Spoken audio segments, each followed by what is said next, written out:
Hey guys, welcome to today's episode. And I am so excited. One of my absolute favorite people ever, Laurie Lewis, and she is with the Fast Forward Intermittent Fasting and Wellness. She's all about helping people feel energetic and liberated. And she loves to help people with intermittent fasting, and overall wellness. So, Laurie, welcome. It's so good to be here. And a piece of what I do is have people escape the noise and punitive nature of diet culture and feel really amazing.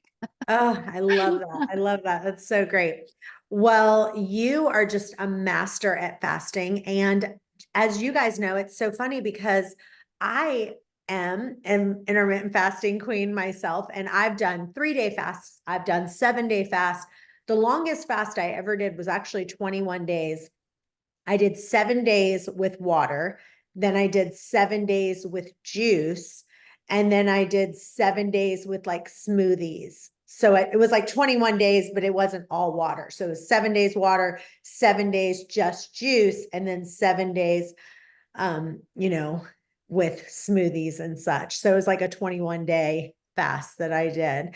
So I am no, I know fasting well. And I recently just tried to do a 3-day fast and I only made it 2 days. I was like, literally, like, I told my husband, like, I feel absolutely horrible. Like, had I've never felt quite that bad. And I was like, we were actually at Bible study and they were having food there. And I told him, I said, I'm going to end, I had to I'm listen done. to my Yeah. body. I had to listen and I knew I Yes. wasn't going to be able to go an extra day.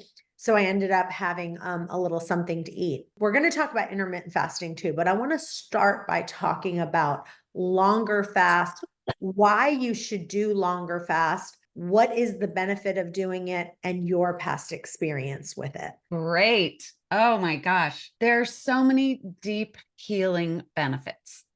Whether a person is a daily intermittent faster, a person who has an eating window every day, or they do intermittent fast like alternate day fasting, or a person from time to time wants to do a longer fast like a 36-hour fast once a week or a 3-day fast once a month or every few months. The whole purpose for any of it is deep healing and to allow the body a rest to lower inflammation, boost our immune system, stabilize our hormones, especially insulin and cortisol and our hunger hormones. And so it's wise and motivating to approach any fasting schedule as an opportunity to heal. And so I've kept an eating window every day for 7.5 years. I'm 61. My biological age is 40 because my cellular health is so exceptional right now that the doctors, when they put me through all these tests, they can see right away that I am always burning body fat. So tell So people your healing. regular window. Before you do that, let's hear a little bit about what your regular kind of routine with fasting is, and then we'll move into the longer Great. fast. So I discovered for myself early on, like I said, 7.5 years ago, the eating window that has me feel amazing. And I don't usually say what my schedule is because, as much as we would like to have people do their own individual, make their own individual choices and what's best for their body, people tend to want to do what the teacher's doing or the guru's doing. So, here are the criteria for discovering your perfect eating window for your body every day. Fast, clean. Okay. You want to feel amazing. So you want to gradually work up and discover the eating window that has you feel your best. Second, it's got to work with your life and the people in it, right? So let's say you decided you love a morning eating window, but it's important to you to have dinner every day with your family. Then you got to change it, right? So you adjust your eating window based on your fitness, your commute, your daily schedule, the people in it. The third criteria for discovering your perfect eating window for you is it's got to help you reach and maintain your health and weight goals. So you got to feel amazing, it's got to work with your life, and it's got to have you reach optimal health. and stay that way. So this isn't a short-term fix. And so then once I discovered my favorite eating window that met all those three criteria, I change it based on social events or travel, but mostly I settle right back in to my daily favorite eating window that has me absolutely feel my best. And I'm one of very, very, very few people, unfortunately, who set out to lose weight over the age of 50, lost it, and have kept it off for years and years. So the number one tip for successful longer fasts is to already be a fat burner. I Yeah. want to hear what your window is. What, like, not, Oh, you're going to try and make me yeah, tell I you? want to hear what yours is, and then I'll talk to you about what mine is. Yeah. So my favorite eating window is a 4-hour eating window. So I treat that as one meal spread out over that length of time. So I will open, I love your style of just like a little window opener, a little appetizer. And so for the first 2 years of me intermittent fasting, 2 years minimum, I open my eating window every day with a little packet of green olives from Trader Joe's. There's 10 little olives in there. The fat, the salt was extremely satiating for me. I would eat those 10 little olives, and then I would decide what else I was going to have. I would for sure have a big giant meal, but that 4-hour window gives me enough time to hear the communication from my body about the nutrients and foods it needs and wants today, and the quantity of food it needs and wants today. Some days I'm ravenously hungry and I always eat to satiety. So I'll eat more food to satisfy my body today. And other days I'm not feeling so hungry. And that length of time for the 4-hour eating window is perfect for me. But other people love a 7-hour window. Other people love a 2-hour eating window. Some people love a 36-12 on repeat. So again, don't do what I do.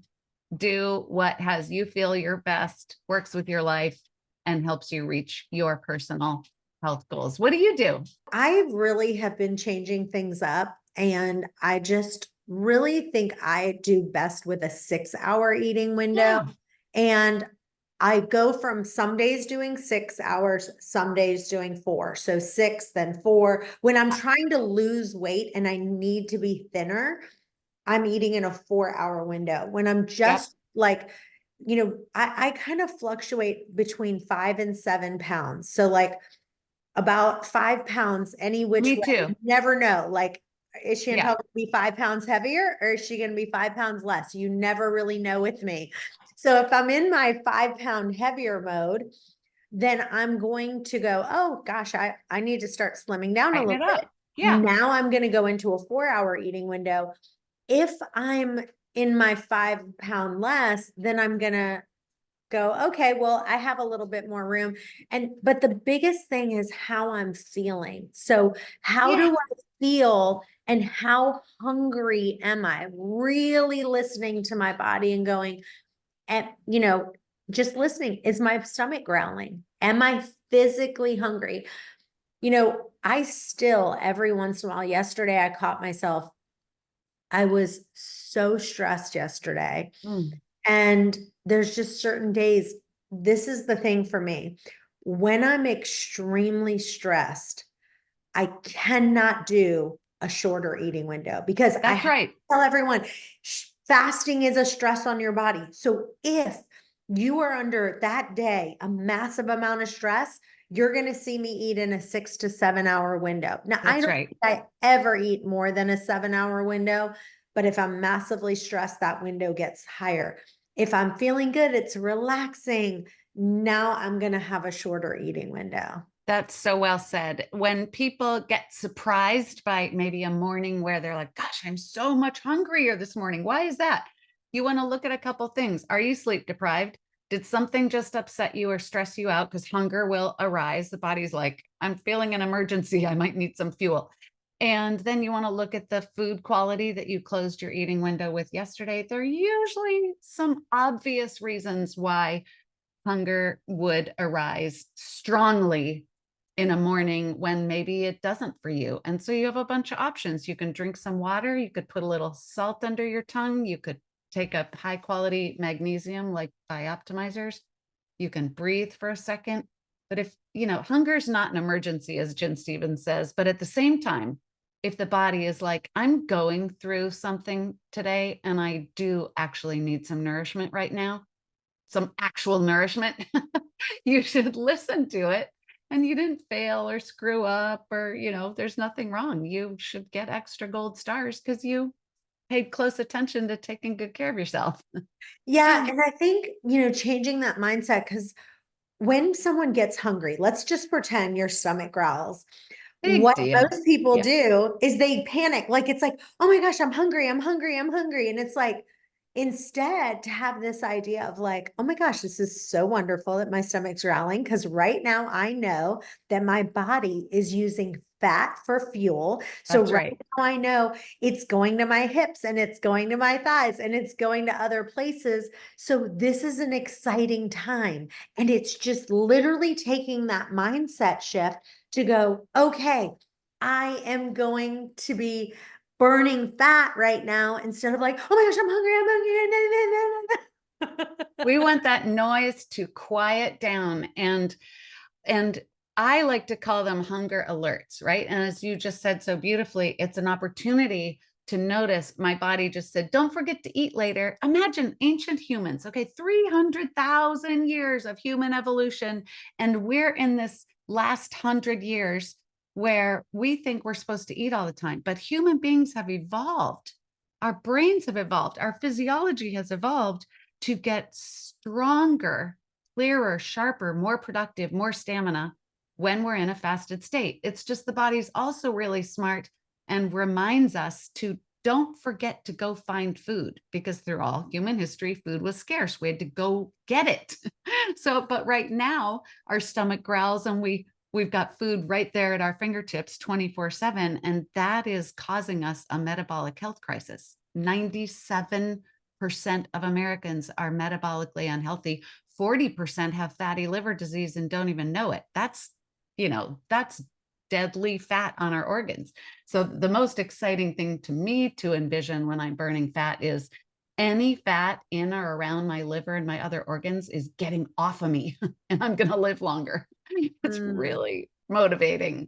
I don't know about you guys, but I am stressed. And if you're feeling overwhelmed this holiday season, then I get it. With all the family get togethers, it is just a relentless source of stress. But anyway, there is something that I've got called Stress Guardian, and it's actually made by Bioptimizers, the people who make the magnesium breakthrough, which I love, love, love. But anyway, they are literally made this new product. It has 14 adaptogenic herbs and it just regulates your stress. I just actually took some right this second and it's awesome. If you go to stressguardian.com/wasteaway and put in waste away for 10% off your first order, it's stressguardian.com/wasteaway. Go there now. So let's talk about longer fasts and some Okay. things that you recommend for people and your experience about a longer fast. Well, I think I want to start with saying too that our mindset as younger people, and let's say younger women, has been that I've got to push hard if something's important to me, and it's got to be hard if and I've got to be pushing, and I got to be pushing myself if I want to achieve anything, or if it's important to me. And if I'm not trying hard enough, I need to try harder.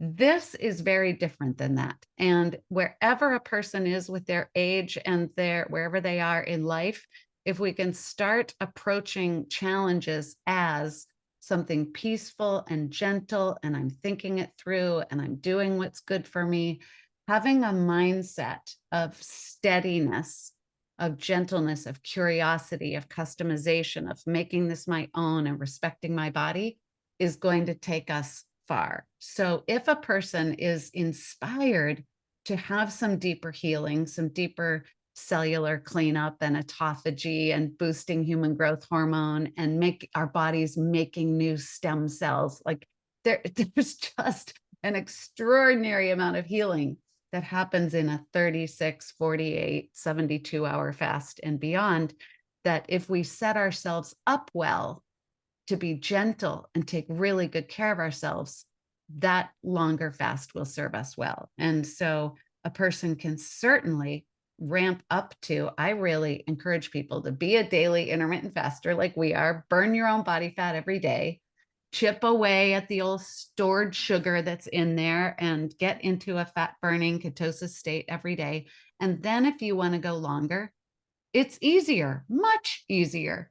And so as we head into winter in North America, if a person wants to lower their inflammation and boost their immune system, having a longer fast can be, I mean, the benefits are the list is really long. So where should we start with that? What's the next thing we would want to know? Talk about your experience Okay. when you went away for the retreat. Okay. And Okay. what I benefits haven't- it was. I wanted to hear all the details. I've only told my close friends and my clients this. So now it's public knowledge. So when people have asked me over the years about longer fasts, I say, set yourself up with intermittent fasting, try a 36-12, then maybe go a little longer, then do a 3-day fast every once in a while. Certainly no more frequently than once a month. But if someone wants deeper healing, I always say, go to the True North Health Center in Santa Rosa, California. And I've been sending people there for 25 years, but I've never been myself. And I decided recently to go. And based on my optimal health, I was really there to experience what it's like to be in a medically supervised, very caring, gentle environment, attentive, professional. They've been there for 40 years, reversing lymphoma, type 2 diabetes, autoimmune diseases, hypertension, fatty liver, you name it. And so I drove down, I live in Portland, Oregon. I drove down to Northern California, and they decided that a good length of time would be 10 days. So I embarked upon a 10-day water fast. And then the requirement is that you refeed for half the number of days you fasted.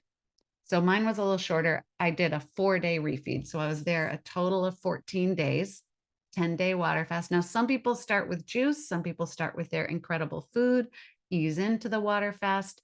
It could be 5 days. It could be 40 days is the top they do there to really turn around health issues for people. And it was one of the most extraordinary things I've ever experienced. And one of the things I really saw for myself, Chantel, was that true healing can only occur in the body, like real actual healing, when we feel safe. And to be in an environment of, I call it like convalescing, like total rest, pure water, twice a day, a PA and a doctor.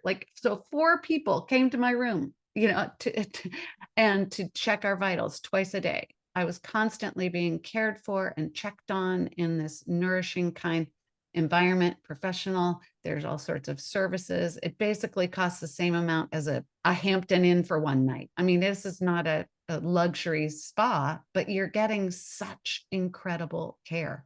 And I wanted to experience it not only for my coaching and my personal experience, because like I said, I've been recommending it. I might as well know what they really do there. But I've been diagnosed in late May with some very serious retina damage. And the only solution seems to be a really extreme surgery that the retina surgeons don't actually want to do. And so I wanted to see if it would make a difference. And they've reversed other eye things like macular degeneration and glaucoma and diabetic retinopathy, but never the exact scenario that my left eye is dealing with. And after 7 days of water fasting, I woke up on the 8th morning and all signs of damage had disappeared. So I normally right now in my left eye experience lots of black spots and flashing lights is a constant thing. And it went away. That stopped. All the black spots and the flashing lights went away when I woke up on the 8th morning, and I didn't tell them until the 9th morning because I wasn't sure if it was real. And now I've been home a week and they still haven't returned, and I have retina scans next Tuesday. So I'm really envisioning that the surgeon sits down and looks at me and says, "We've never seen this before." I can't wait to hear Yeah. what they say. But it's just, it's so powerful. Like, people do not realize how powerful fasting is. It's just beyond, it literally heals your entire body. Yeah. Whatever people think is normal now, eating all the time, snacking in the car, drinking flavored drinks from the minute we wake up to the minute we go to sleep, like asking our kids every 5 minutes if you need a snack. I mean, this is not normal. And, I feel like it was 2 years ago, 60 Minutes had an episode on obesity, and they were like, we just don't know what is causing this, genetic anomaly. It's not genetic. If obesity were genetic, this would be the greatest genetic anomaly of all human history. Okay. So the quality of our food and the frequency of our food is causing us great damage to our health. So we need to normalize fasting clean, drinking plain water, having an eating window, eating real whole food.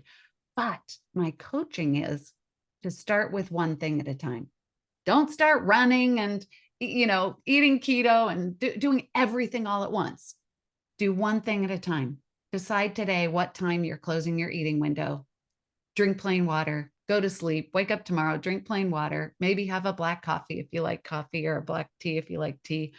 Drink plain water, open your eating window later, eat real food, repeat.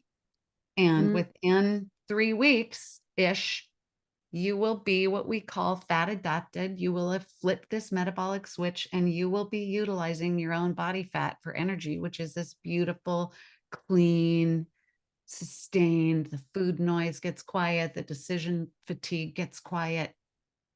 And we just get freed up to go. You know what it's like to just go about your life and think about what you're going to eat later. It's no big thing. Guys, I just want to interrupt for just a second, and I want you to hear Paul Saladino talk about why liver is so important. And if you don't like liver, we have another option for you.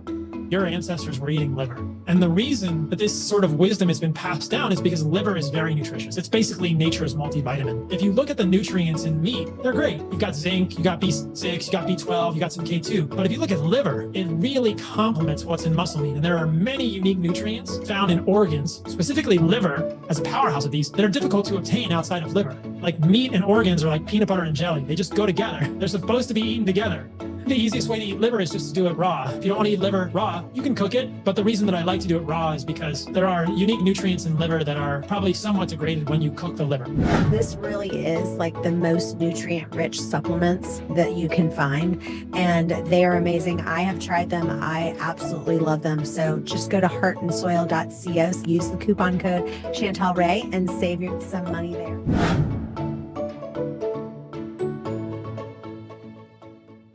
Let's talk about coffee for a second, because one thing that has happened to me recently, and I think it's actually affecting my fasting, as when I usually drink 1 or 2 cups of coffee in the morning, and I drink organic coffee, low acidity and all of that. But lately, I feel like it's making me queasy, like after between fasting and having that coffee. And the acidity in coffee when you're drinking on an empty stomach can lead you feeling queasy, but it's been more than ever that I'm feeling this way. And so, there's been different times in my life where I have weaned myself completely off coffee, then I bring myself right back, and then I wean myself off. I have this relationship with coffee that I go back and forth. I want you to talk about coffee, cream in your coffee, that's a big one. And just what's your thoughts on coffee in the morning and fasting? Okay, well, I have loved coffee my whole life. I remember sneaking it in when I was in like 7th grade, feeling very adult. I wasn't allowed, but so coffee's kind of always been part of my identity. So I'm a fan. I'm curious where you are in perimenopause or menopause, because one of the things that happens to us as we're going through these hormonal transition is our tolerance for caffeine really diminishes. If you are a person who enjoys the experience and taste of coffee and what it delivers, which could be a little wake up in the morning, I really encourage people to stop taking this stimulant all morning long and into the afternoon, and having your plain water in the morning, having one small, like this cup will probably look huge on camera, but it's kind of small actually. And I usually only put a tiny amount of coffee in. And I love that. And then I stop and switch to water. And it doesn't serve us as we age to have that constant stimulant, because with every stimulant, there's going to be a nosedive, and let's wean ourselves off it. Our body needs more water. Our body needs more magnesium. And I'm really curious, Chantel, with your desire you were aiming for a 3-day fast, and then you felt like it was a smart idea to eat after you've been fasting 2 days.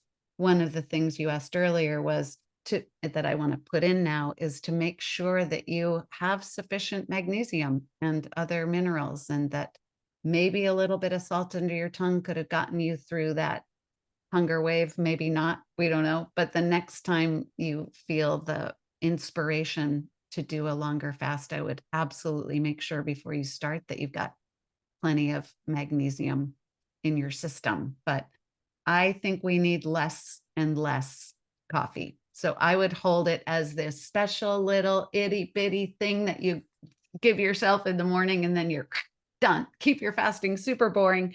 And then regarding whatever you put in your coffee, you got to know that when we take in nutrients and food flavors, we opened our eating window, and we want our body in a complete digestive rest. And some people will say, yeah, but that fat in my coffee, or that, I call it candy coffee, that sweetness in the coffee, the way I love it, is my only happiness in the day. Okay, well, get some more happy things.